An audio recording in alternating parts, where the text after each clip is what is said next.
Hello, welcome to Roll for Imagination's talk show Dungeon Discussions, the show where we spill the tea on D&D. Today we have a very special guest on the show with us. We are so excited to introduce to you Paul from 5 Minute Forge. Welcome to the table, Paul. Hi. Maybe we could start off by you telling us a little bit about who you are and what it is that you do. My name's Paul. I run a D&D themed, mainly TikTok channel, but most social media accounts called 5 Minute Forge. So I create short form content on social media. It's basically inspiration and hints, tips, tricks, and any ideas that would sort of spark that flame of creativity for anyone that wants to play or is actually currently playing. Awesome. I'll also just mention I am here today with Joe and Jamie, as usual. Hi. Hello. I don't know if it's just me. I couldn't hear Joe just then. Can you hear me now? Oh, I can now. Yeah, I didn't. Maybe It made wiggles on the screen. So. Made wiggly. Wiggly. Okay, perfect. I'm glad we are technology experts here. Oh, absolutely. We're total professionals here, aren't we? Absolutely. So, okay, we've got a couple of questions for Paul tonight that will hopefully help ignite our D&D flames and hopefully help you as well listening at home.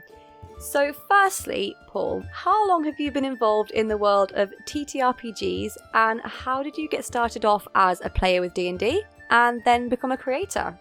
Tell us about the journey. Well, it's probably been the best part of a decade. Sporadically, initially, playing in a friend's campaign that I kind of invited myself in on.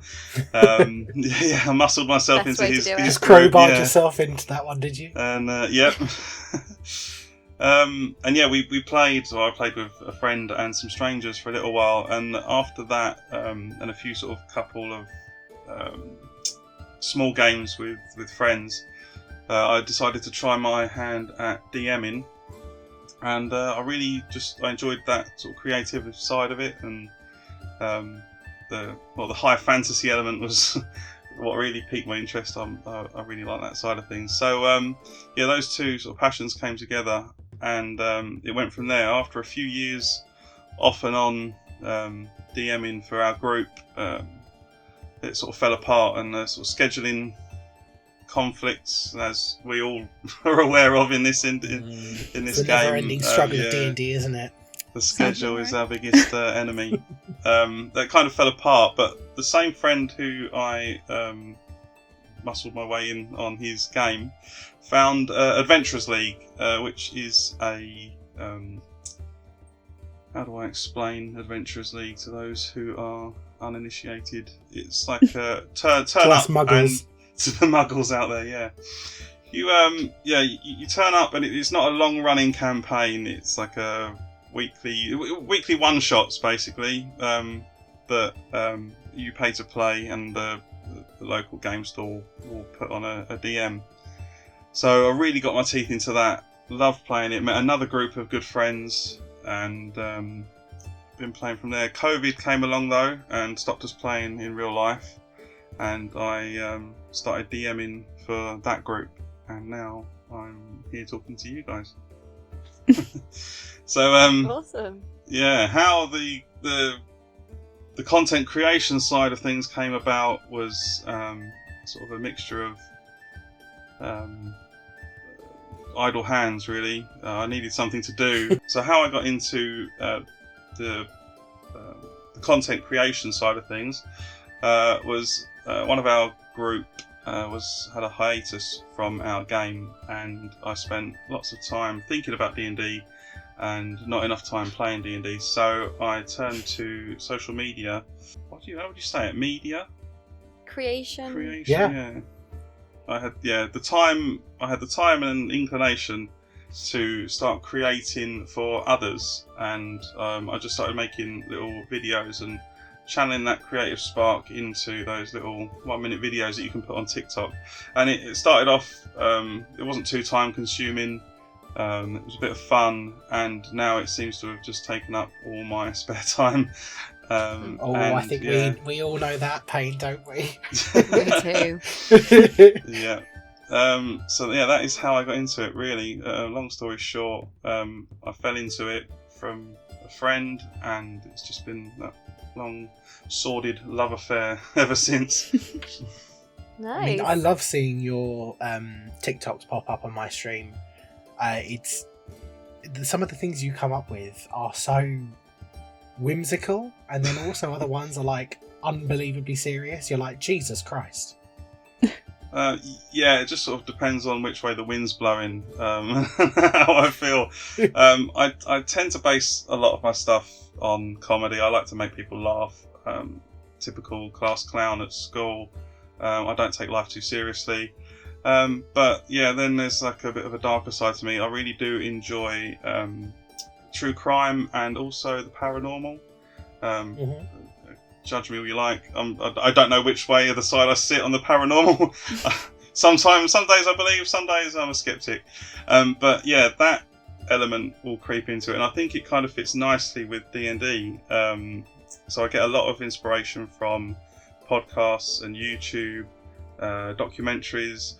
I have a very good memory, so little things will stick in my mind, and then a week or so later I will think, oh yeah, that thing I saw on that TV show would make a really good monster, or someone on a podcast will talk about a magic item, and then I'll sort of run with it from there, like, oh yeah, maybe you could do this with it or that with it, and I'll just quickly jot a note down in my phone and then go back to it later. So my phone, my computer, everything, there's paper notes written down at work. I'll just scribble something down quickly, stick it in my back pocket. Mind it all That's over your it, yeah. Kind of thing. I've got notes galore just sitting there. So yeah, many different mediums I use to make my notes, and it's if I didn't have like Google calendars or something like that, I wouldn't get anything done. It would just be a mountain of notes, and nothing would sort of get committed to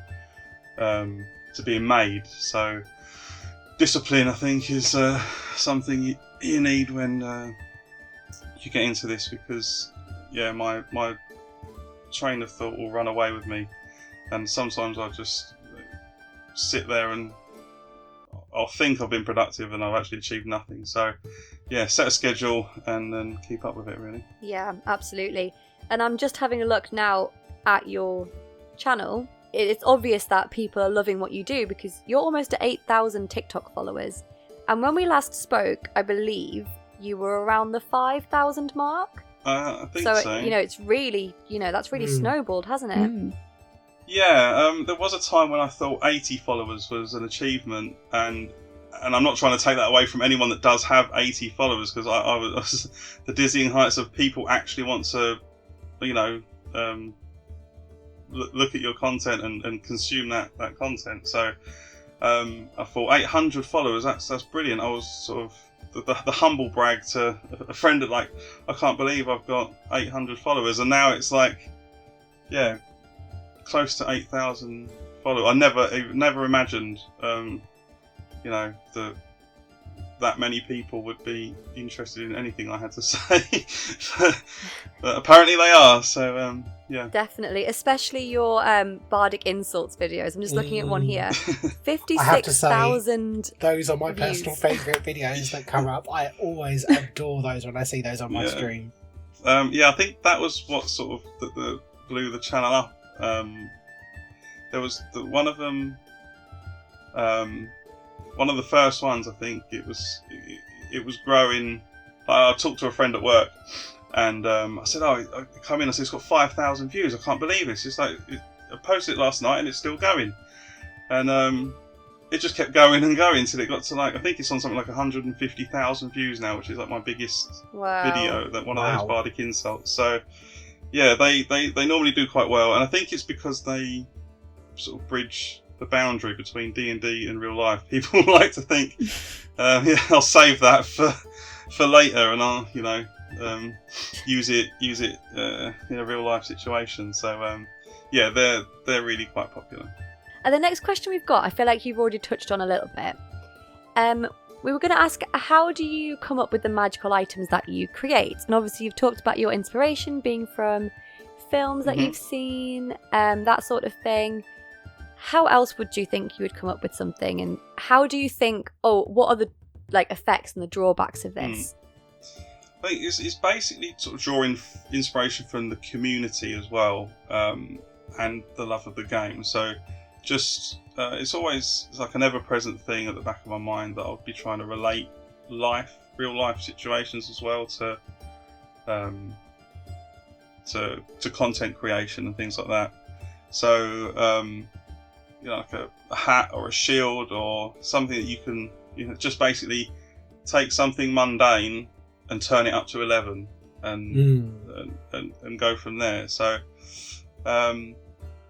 that's really, you can take inspiration from literally anything. And I think I don't know if I'm blessed with a skill that I can just, I think I said before in our previous conversation, we had I can look at a picture or something will come up, or you could use say an AI image generator and type in Forbidden Forest and it will come up with something. And then I think I'll put myself into that situation and go from there, like with the stickmen and things like that. And I think, that's a bit creepy, and then build on it. Okay, what can they do? They're poisonous. And then that side of things, inspiration is literally around every corner. It's a beautiful way to look at it, and it is inspiring to see some of the stuff that you've come up with. As you know, Paul, I follow you on Patreon, and the stuff that you create, that I see the little notifications come up, I get excited every time. My little ping goes off. I go, what has he made now? And with your one of the ones that stood out to me that I really enjoyed was the parrot. Oh yeah, Violet. Yeah. Violet the parrot, where she was a magical parrot that if you fed her purple amethysts, she would then open up her magical chest and you would get a wondrous item. But if you just tried to open the chest, she'd put some kind of curse on you. Yeah. I was I would never be able to come up with that. Yeah, the twists and turns that you put in it. Yeah. And the earrings of the fox earrings that you made. Earrings of hearing. Ears of the fox. Ears of the fox. That's it. Fox, they're earrings that gives you increased perception of hearing and stuff, and which I thought again was pretty cool. But then the longer you wear them, it's like a cursed item. The more fox-like you become. I was like, I like that. Do you subtly put that in? Do you tell your player that straight away, or do you go surprise? I like that it has a consequence. Yeah. Yes. Because that's nice. Because a lot of magical items, it's you've got this and you can use it, and maybe there's a limitation, but there's not often a consequence. So like Joe was just saying, if your players don't know, they could be using this item really excited, it's going amazing, and then start to become fox-like, and they didn't know it's going to happen. Yeah, a lot of items and basically a lot of D&D seems to me, at least in my own humble opinion, it's sort of actions without consequences, and everyone is your imagination is the limit, and that is never a truer word said when it comes to this game. But it's something that I try and implement when I'm running a game, is that actions have consequences, and you have to be lenient to a certain extent, but the murder hobo thing gets oh god, yeah it's just people running rampant, basically doing what they would do unchecked and unchallenged. So yeah, I try and keep that in mind again when I'm being creative and trying to think of things that are good. Yeah, there has to be balance. The Thanos creeps in and everything has to be balanced. Yeah. So yeah, for all the rough, for all the smooth, then there's the rough as well. So yeah, and especially as a sorry, I interrupted you. Well, no, it's fine. You can't have your cake and eat it kind of thing. Well, what I was going to say is that I've heard from a lot of other DMs, especially now that I'm breaching into the world of being a DM, potentially the long-term DM for the group. Which we're very excited about, by the way. Thank you. You heard it here first. giving out magical items and stuff, especially if you did it at like the beginning, like when they're at a low level, sometimes that can become quite OP. So Yes. you give out just a random, even just a simple cloak of protection, then suddenly the cleric that already had an AC of 18 has now got an AC of 19, and none of your monsters can hit him. Or you give out some kind of what you think is a mundane magical item that you think, it's going to do nothing, and then it turns into a whole big thing that you now have to not nerf because they're your friends. Yeah. But with your creations where they have hidden consequences, I quite like that in, as you said, in balancing. Because a lot of having looked through quite a lot of the items on D&D Beyond and stuff with the magical items, as you said, a lot of them seem very unbalanced. Like they do this amazing thing, and then there's nothing to really kind of. There's no drawback. Yeah. Not expecting a drawback for everything, because that's just slightly evil. +1 swords are +1 swords. Yeah, exactly. +1 swords, just that's it. But then I love how you put in that snippet to say, well, if you keep using this item, something else is going to happen. It's not just a simple party trick you can pull out. Yeah. There are consequences to your actions, and that's that inspiration I'm trying to bring into my play as a DM. Obviously, I'm very fresh baby, but I like the idea of magical items potentially having consequences, or at least the whole consequences of your actions.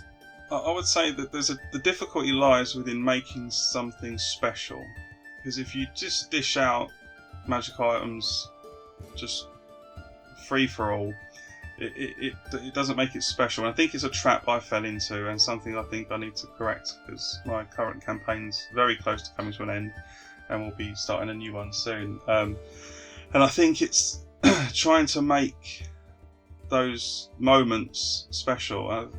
Trying to relate it to sort of game-wise, if anyone's played The Legend of Zelda, and you're opening the chest and you've got that do-do-do-do music, and it's a bit of a build-up, and then you've got your magical item. That doesn't happen very often, but when it does, it's a good feeling. So try and implement that into your games, and make things special and memorable, and try and make them sort of punctuate the story as well.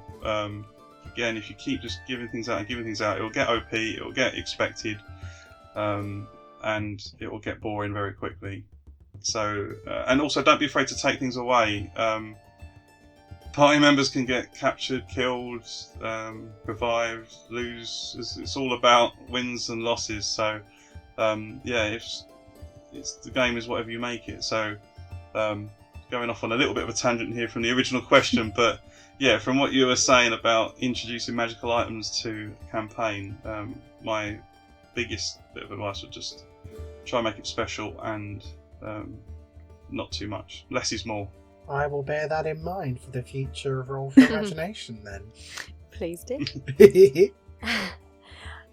So, shifting a little bit now from your creation to the actual game and playing of it, what aspects of the game do you find most enjoyable for yourself? So you've been mainly a DM, is that correct? Yeah, the forever DM. So yeah, DM. That's me.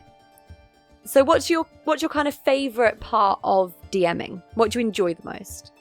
I'm going to sound like a bit of a broken record, but again, it's all about creativity. But that's not just building things. Don't think of it as making something. There's that creative problem-solving element of it.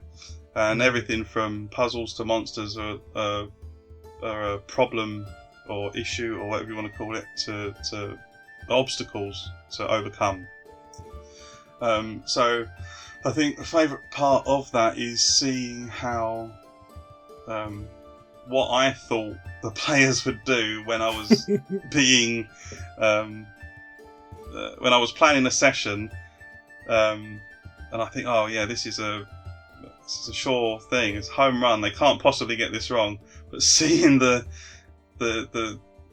ways in which, or the wonderfully creative ways in which players will solve problems is one of the best parts of playing the game, and also just the funniest as well. So yeah, just instead of a key, you can use a another player to knock down a door. It's just like the crazy things that people come up with. Use the gnome as an unarmed weapon. That is the one, yeah. Hit a motherfucker with another motherfucker. Use him as an improvised weapon. Yeah. Sorry, are we fucking motherfuckering? Oh, yeah. Yeah, okay. We just have the rule Yeah. of don't say the see you next Tuesday word as Don't best drop as you any can. C-bombs. Okay. Yeah, I think it's most of our favourite word. We try to refrain from that. Okay. But I mean, surely, Paul, you've listened to our podcast. You know full well that we're not exactly tight-lipped No, dropping obscenities, are we? So switching it up again now from what you enjoy the most, what aspects of the game and creating content do you find the most challenging? I think it is a bane of most DMs or GMs is combat encounters, and specifically balancing combat encounters. And even more specifically is doing that at higher levels. So it's just trying to keep the players engaged during combat, and it's something that I've been trying to be more mindful of more recently. If it's just a perfunctory, it's your turn, I hit the thing, it's your turn, I cast a spell, it's my it grows very thin very quickly, doesn't it? Yeah, it's quite monotonous. But it's trying to be, again, creative in that problem solving way, in that combat encounters can be a problem in engagement. So try and think outside the box. And one of the things I drew inspiration from was on a podcast. I believe it was the DM's Book Club. Little nod to them. Very good podcast. Where they was in my players were in a combat encounter with not the big bad evil guy, but one of the commanders. And it was quite a big battle. And I introduced a little bit of levity to the situation where it was just completely out of the blue. Some rocks fell from the ceiling, and you think, "Uh-oh, what's happening here?" But it was a goblin that was mining, and he would just interrupted the game set. Like, so he fell out of he fell out of the ceiling with some dynamite. And introducing those sort of little things that would mix it up a bit and keep it interesting, and then they've got to roll with those punches. So then from out of that hole, I plagiarised the Lord of the Rings quite heavily, and from they dug too deep and too greedily, and from that hole, Balrog came. That's the one, yeah. Yes. Loads of weird creatures just poured out of the hole, and it was a bit crazy. So yeah, trying to think differently. It's not just you versus one thing. Anything can happen, and make it so. I like that. Yeah. I like the idea of trying to make combat a bit more exciting, I guess funny in your case, engaging. I was thinking back when you were saying that to when I did a short stint as DM on our podcast, and I ran a homebrew, supposed to be one shot, ended up being 6 session because we are campaign. What? We are Chaos Gremlins. Absolutely, especially when you're playing with Brandon and Jordan. Yes. And in the final battle, it was against the BBG Adelphi, who'd been the barmaid the whole time. And spoilers. I was trying to think of ways. The what? Spoiler alert. Spoilers. Yes. Oh, sorry. Spoilers if you haven't listened. Oh, should I cut that out? No, it's Beep fine. Beep, beep, Yeah. beep. Okay. The final BBG. battle was against someone who had been in the. I'm trying to think of a way to say this without spoiling it. Anyway, Close to the party. the final battle against the BBG.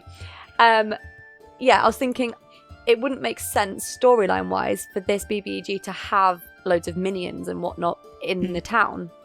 So I was thinking, how can I make it almost like slightly higher stakes, that this has to be done quickly? That's why I made. This is going to be spoilers, so if you haven't listened, probably listen. I mean, they're already out, aren't that they? Definitely Episodes are listen. already out, so if they haven't already listened to them, then it's their fault. It's been a couple exactly. of months, So I made it so that Alethea, if she had been killed, then the walls would have come down, Adelphi would have been free, and you guys would have failed. And you knew that. Like, you knew they were the stakes going into that battle. And I made it so, she was quite weak already, considering what she'd been through. And Jordan, the player who played Talbot Weston, Yeah. his first act in that battle was to heal Alethea. It was to heal her so that she had more strength, so that she wouldn't die or she wouldn't be as easily killed. He ended up then dying later on in that battle. Yeah, he sacrificed And I wonder himself. if he hadn't saved Alethea, whether he would have... Yeah, because he basically sacrificed himself to end the battle. But then the problem we had with him is he was our only potential healer anyway. Yeah. So once he went down, we were screwed. We had zero potential to heal, so he just went, fuck it, I'm going down, no one can fix me. Boom, boom, boom, boom, boom. Didn't he?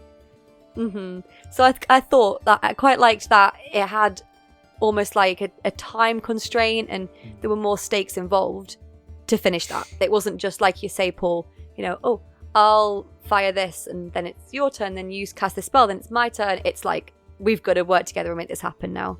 Yeah, So, creating that sense of urgency puts the pressure on, and it also bands everyone together, rather than sort of trying to think about what I'm going to do next. It might engage them to think about more, okay, what can I do for them? How am I going to get them up and back into the fight again? And I mean, I tried to take a bit of inspiration similar like that.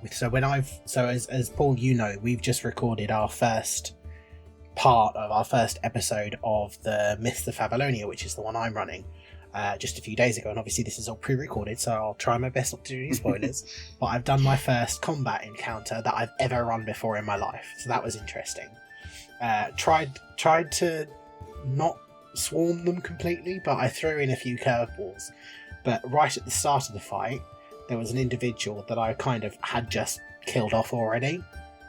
So he was in there, they were in the corner, bleeding out. I was like, yeah, nah, mate. And the very first thing Beth did with her character Ebony, the minute she walked in that door and saw that this individual was bleeding out on the floor, she went straight over to them, checked if they were like conscious or anything. And I was like, do you know what? Actually, I'm going to reward that instant going to aid the NPC that they've only met for like 5 minutes. The fact that she instantly went to go and help that NPC, I was like, do you know what? Actually, yeah, I'm going to change things a little bit. And I decided to say, okay, no, you can feel like a really thready pulse.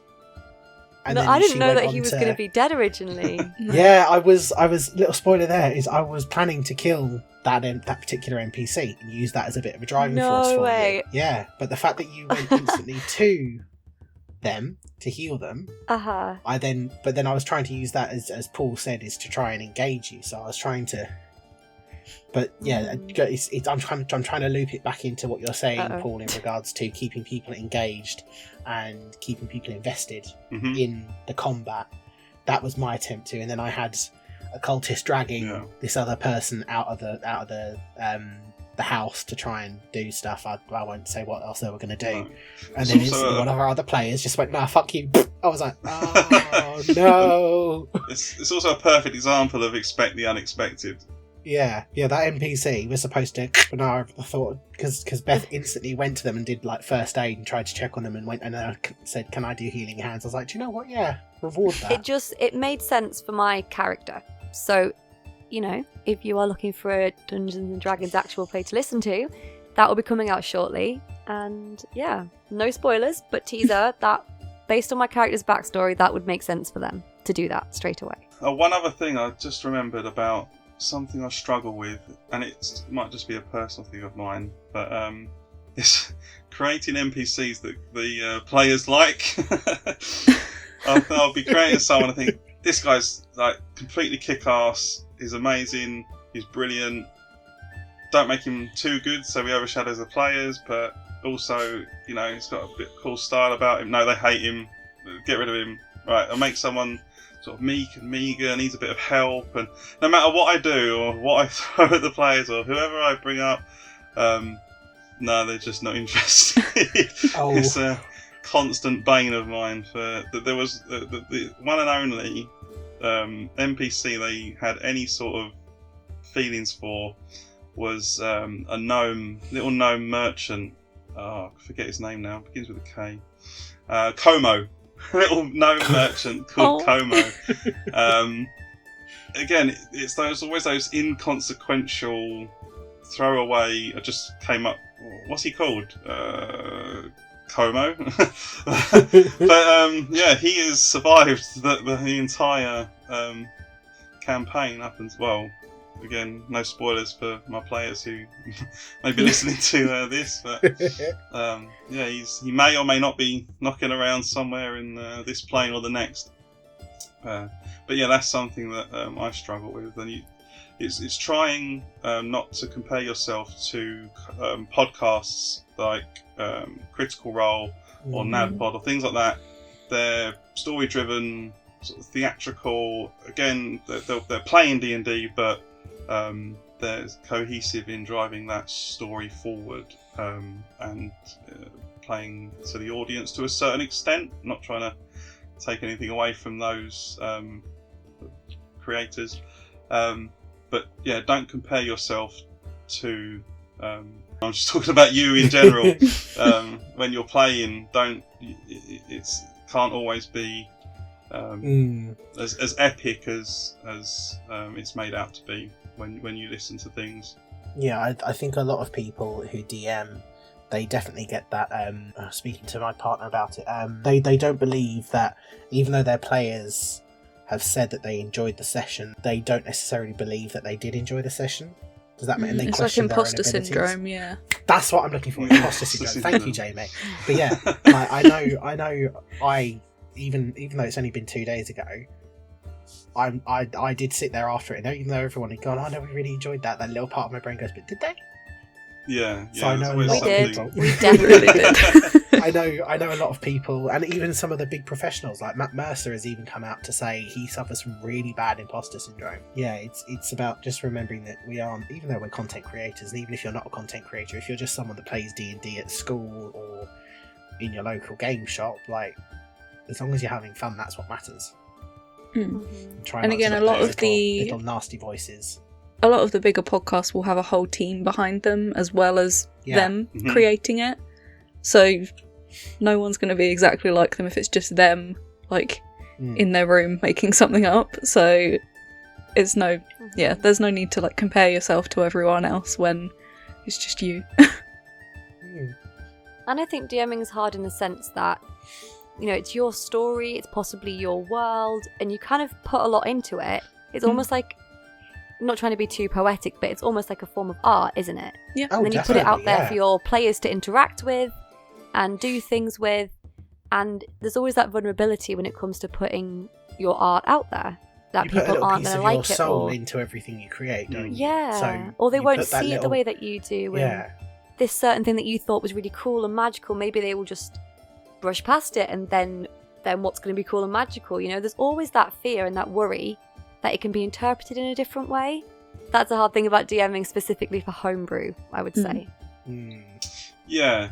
Try not to get too invested in your own world, because it is like It's very hard to do. It is very Yeah. hard to do. It is a labour of love, and it's something you've created and nurtured and brought to life. But it's essentially down to the players how they want to play it, where they want to go, and what they want to do. And I think it was a trap I fell into quite early when I said fairly early on in our first big campaign that it was a story I wanted to tell. And I think that was quite big-headed of me to think that they're characters in my story, and that's not how D&D works. So over the course of the years we've been playing, and I've developed and learned, constantly learning as a DM. It's not my story; it's our story. The DM, just as much as the players, is along for the ride. So if you can plan and plan and plan till you run out of paper or storage space, but if the players don't want to do it, you can't force them to. So try and be mindful that.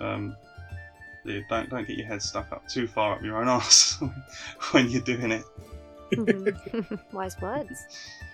And I guess on that topic, the last thing we were going to ask you is, do you have any tips for those who are looking to DM or those who are looking to homebrew? Because as a creator of all things TTRPG content, I guess you're the best person to ask for these things. I think the biggest thing is fun. If you're not having fun, what's the point? Just you can tell, you can gauge the room. Basically, if you're doing something that's upsetting someone else, or you're not having fun yourself, maybe not outburst at the table, but don't ever be afraid to voice your opinion and say that I'm not enjoying this, or again, don't be afraid to go in a different direction if you can sense that what you're doing isn't the right direction to go in. So, be all and end all of this for me. Again, my own humble opinion is fun first. Without that, there's not much point in playing. It is, after all, a game. Don't be afraid to try new things and experiment. You learn more from your failures than your successes. So, even if something is a world-class shit show, you'll learn from that. Move on, dust yourself off. Once you've learnt your lesson, forget about it. That's old news. Let's move on with the new thing. You don't need to know the rule books cover to cover. I certainly don't. When I'm DMing, Yes, Joe. Shut up. It's much more of a collaboration with the players, and I ask just as many, if not more, questions than they do. How does that ability work again? What's the DC calculation for spell saving throws? There's too much for any one person to remember, so just roll with it. Pun intended. I think those are the sort of big takeaways. Another thing that's give the players what they want. This is for DMs basically. Don't hold things back and sort of feed them piecemeal, bit by bit. It's all about having fun, being engaging. Don't let the players stand in their own way. That whole locked door syndrome. Tell them, don't be afraid to say, look, you're going in the wrong direction. It may or may not break immersion, but something that will hold up a session and stop play and it has done for hours. So don't be afraid to tell the players which direction to go in and give them a little nudge. Call it railroading, call it whatever you want, but it can help. So it can help in a big way from time to time. Again, don't take it too seriously. Have fun. Whatever happens, happens.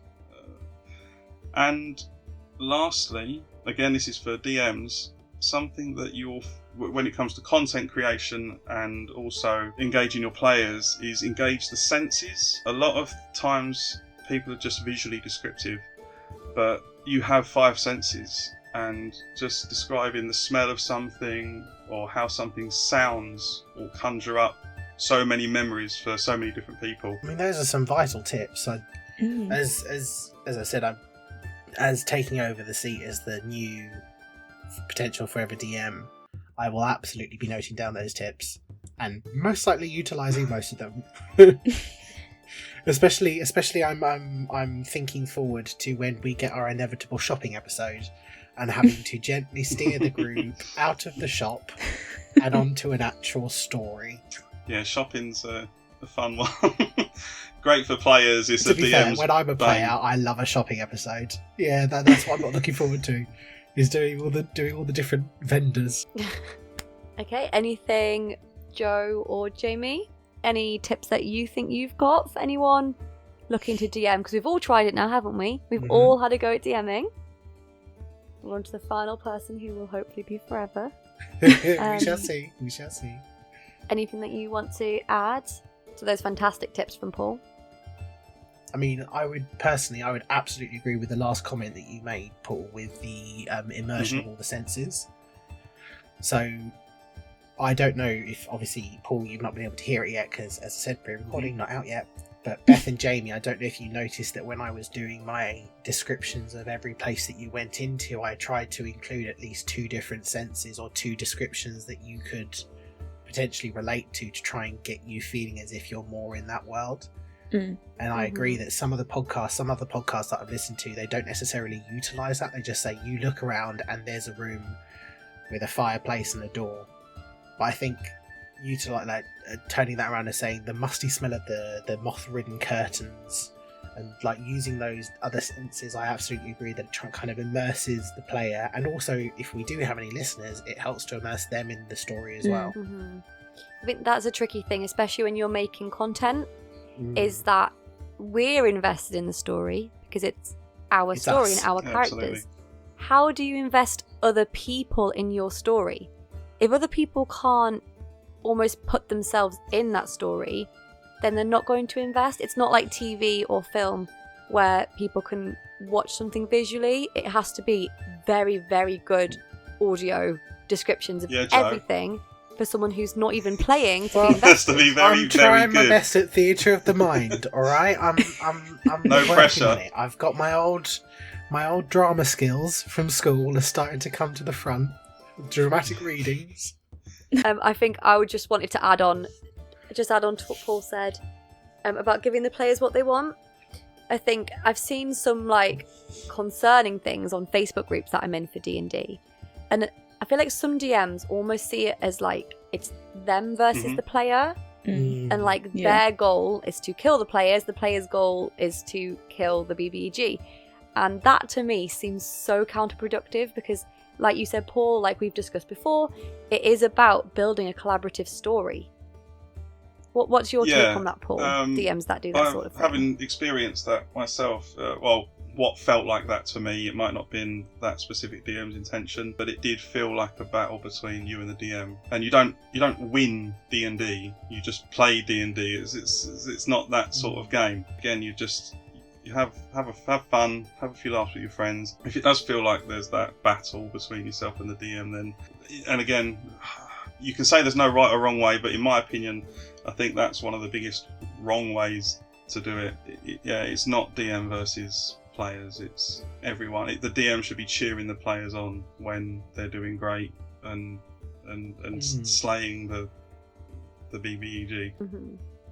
I mean, I was super proud when my girls and guys were able to beat just the simple cultists that I had them up against. I was like, oh, yes, go on, kill them all.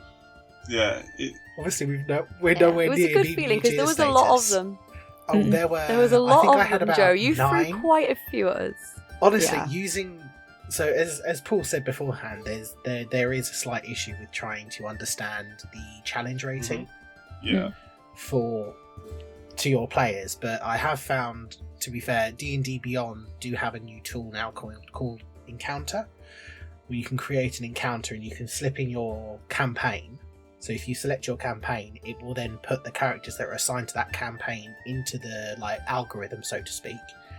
And then as you add monsters to the encounter, it will then show you quite clearly, is this going to be like an absolutely pathetic fight? Is this going to be an easy fight? Is it going to be a medium fight? Is it going to be a hard, or is it going to be deadly?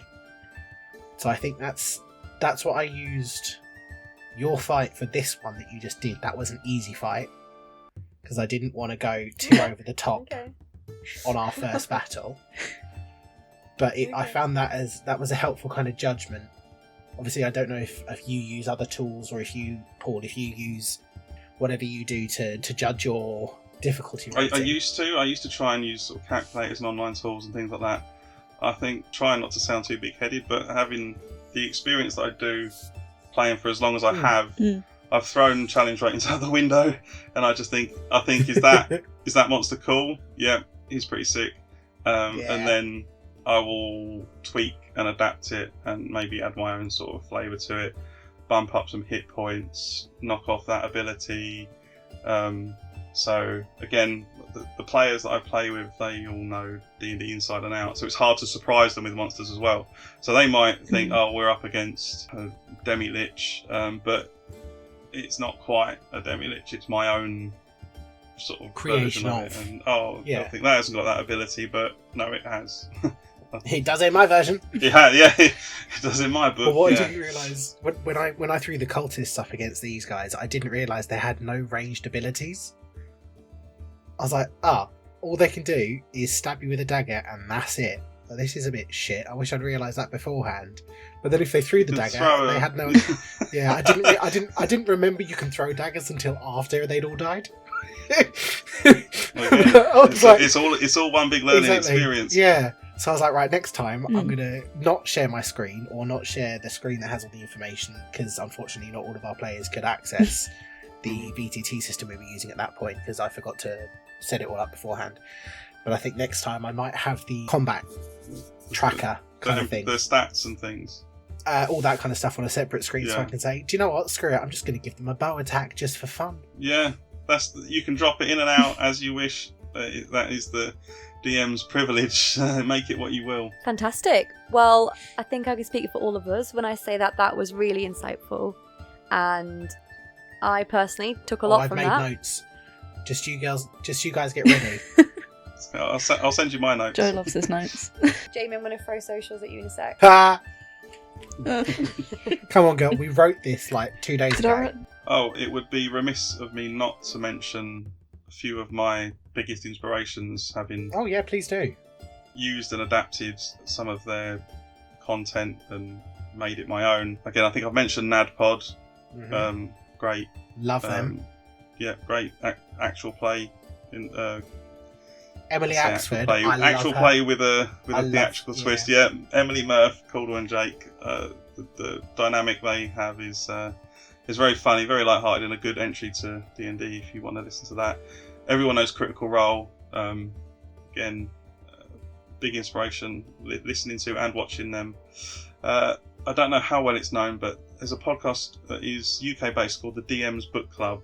If anyone aspiring DM or even players want to listen to that, very, very insightful. It is what it is to look at the books and texts associated with D&D. I've drawn a lot of inspiration from them. On YouTube, the DM there, Luke, is very good if you've listened to or watched his content. Great inspiration there. And How to Be a Great GM, Guy runs that channel on YouTube. Big inspiration. When I was first getting into this, I couldn't consume enough of his content. Took so many notes, and I wouldn't be doing what I'm doing now without all of those influences, I think. So yeah, leave that in, cut it out.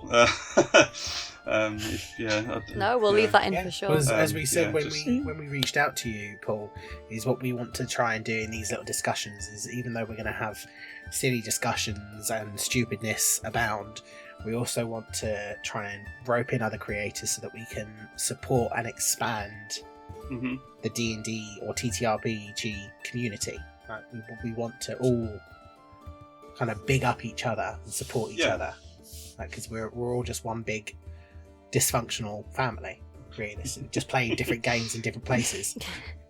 Yeah, never a truer word said. Exactly, we've all got spicy brains, we've all got trauma that we try and go through on Yeah. D&D rather than through therapy, So why not all help each other out? Exactly. Okay, fantastic. Thank you again, You're Paul. And thank you, everybody, for listening to this special episode of Dungeon Discussions.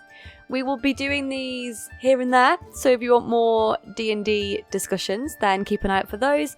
Like we said, we have just recorded the first episode of our brand new campaign, which we can drop the name of now, Myths of Favalonia, DM'd by our very own Joe. It was terrifying and exhilarating all at the same time. And we have two brand new people who are joining us for this campaign.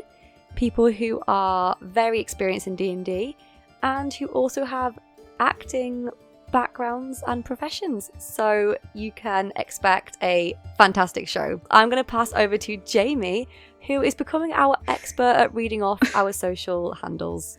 Over to you. Amazing.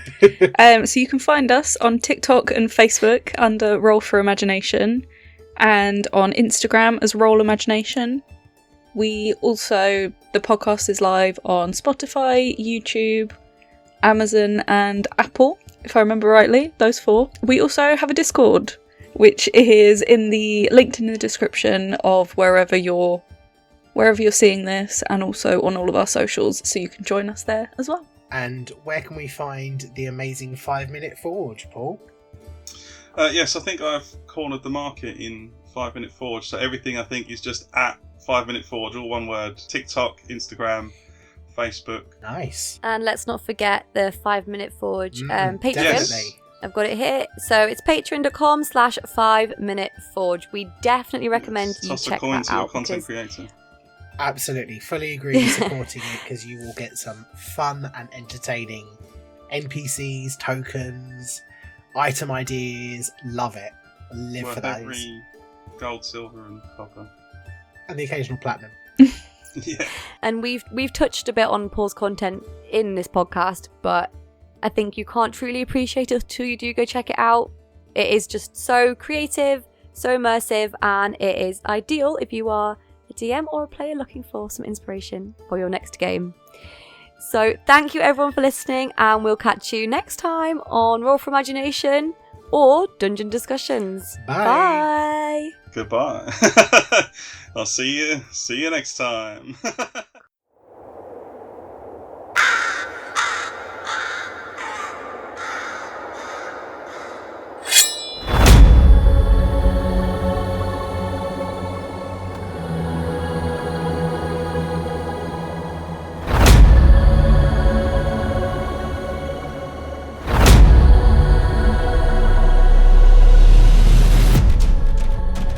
Thank you so much for listening to our podcast.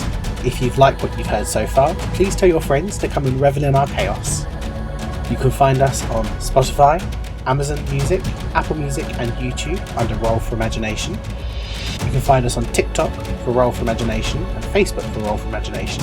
On Instagram, our handle is Roll Imagination, no spaces. You can also find the link to our Discord server in the bios of all of our podcast episodes. Come join our chaos.